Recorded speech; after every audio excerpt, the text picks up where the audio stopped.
Miguel Otero Silva, escritor venezolano, nace en Barcelona, estado Anzoátegui, el 23 de octubre de 1908. Muere en Caracas el 28 de agosto de 1985. Miembro de la llamada Generación del 28, Miguel Otero Silva tuvo una destacada labor como escritor, humorista, periodista y desde luego como político. Fueron sus padres Enrique Otero Vizcarrondo y Mercedes Silva Pérez. En cuanto a su educación, tenemos que cursó estudios de bachillerato en el Liceo San José de los Teques y posteriormente en el Liceo Caracas, dirigido por Rómulo Gallegos. En este instituto fue compañero de jóvenes como Rafael Vegas, Isaac Pardo, Rómulo Betancourt y Jovito Villalba. Luego de concluir la secundaria en 1924, comenzó estudios de ingeniería civil en la Universidad Central de Venezuela, los cuales no culminó.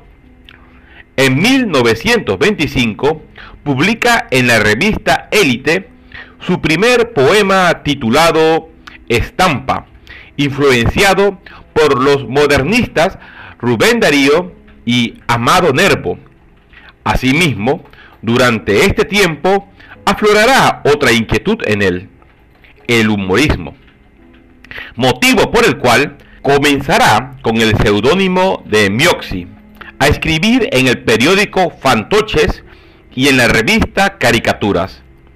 Durante los acontecimientos políticos de la Semana del Estudiante, en febrero de 1928, Miguel Otero Silva es vinculado a la conspiración militar del 7 de abril de 1928, por lo que es acosado por la policía y debe huir al extranjero, donde prosigue su actividad política. Una vez en el extranjero, forma parte del contingente de venezolanos que, comandados por Gustavo Machado y Rafael Urbina López, toma el fuerte Ámsterdam de Curazao y prepara una invasión a Venezuela por las costas de Falcón. Cabe destacar que en ese tiempo comenzó a escribir Fiebre, novela testimonial que publicará 10 años más tarde. En 1930 resuelve darle a sus actividades políticas una estructura ideológica, afiliándose al Partido Comunista Internacional. Después de la muerte de Juan Vicente Gómez, en 1935, regresa a Venezuela.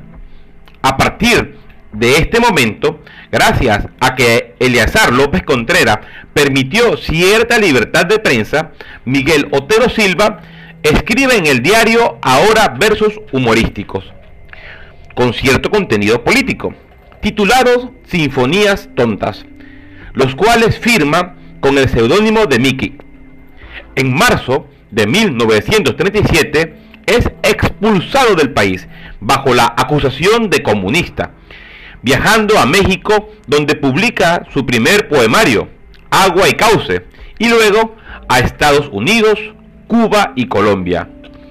De regreso a Venezuela, Otero Silva edita en 1940 su novela Fiebre y en 1941 funda junto a Francisco José Delgado, alias Cotepa, y el pintor caricaturista Claudio Cedeño, El Morrocoy Azul, seminario humorístico donde escriben Francisco Pimentel, Andrés Eloy Blanco, Antonio Arraiz, Aquiles Nazoa, Isaac J. Pardo, Pedro Juliac, entre otros.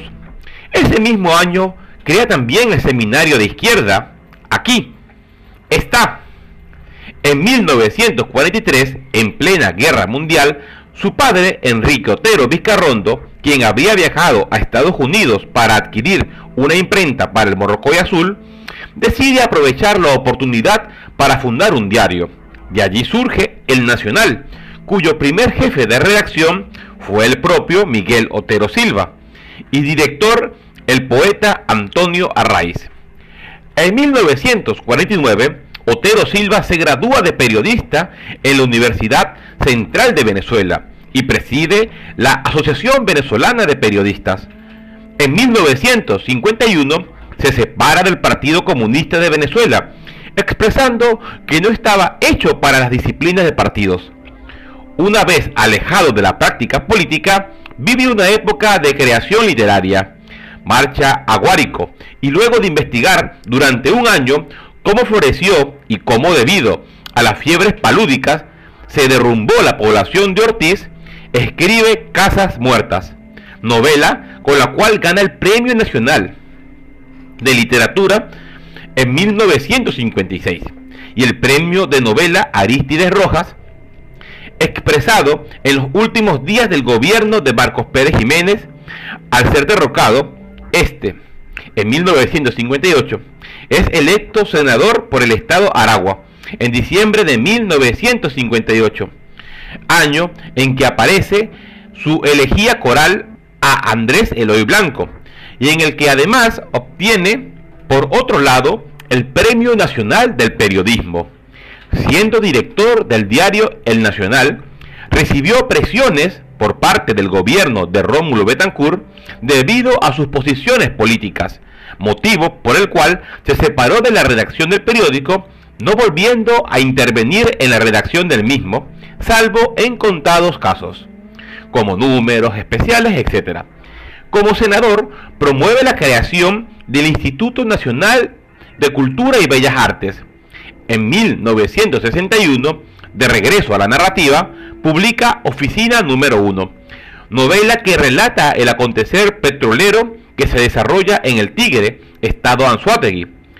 Si Fiebre se inspiró en la lucha contra el régimen de Gómez, su novela La muerte de Honorio respondió a la lucha que se hizo contra la dictadura de Marcos Pérez Jiménez, y que de alguna manera sirvió como denuncia de los presos y torturados por parte de la policía política del régimen. En 1965 vuelve una vez más a la poesía, al publicar un libro titulado La mar que es el morir.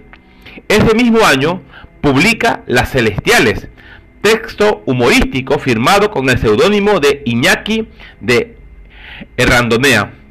En 1967 es elegido individuo del número de la Academia Nacional de la Lengua, institución a la que se incorpora el 6 de marzo de 1972. En 1970 edita la novela Cuando quiero llorar no lloro, que representa, según los críticos, una evolución dentro de su propia técnica, pues utiliza el lenguaje coloquial trastocando leyes gramaticales, así como los tiempos en el relato. Un año después, deja al lado la escritura testimonial que había practicado hasta entonces y ensaya un tema histórico en Lope de Aguirre, Príncipe de la Libertad. En 1975 reanuda la tendencia humorística a lanzar una versión de Romeo y Julieta de Shakespeare. En mayo de 1980 le es otorgado el premio Lenin de la Unión Soviética y en 1984 aparece su último libro, La piedra que era Cristo. Día antes de morir, manifestó que pronto iniciaría una investigación para escribir una novela cuyo tema sería el espíritu aborigen, caracterizado en esa ocasión por el pueblo maya. Lamentablemente no pudo escribir debido a que falleció.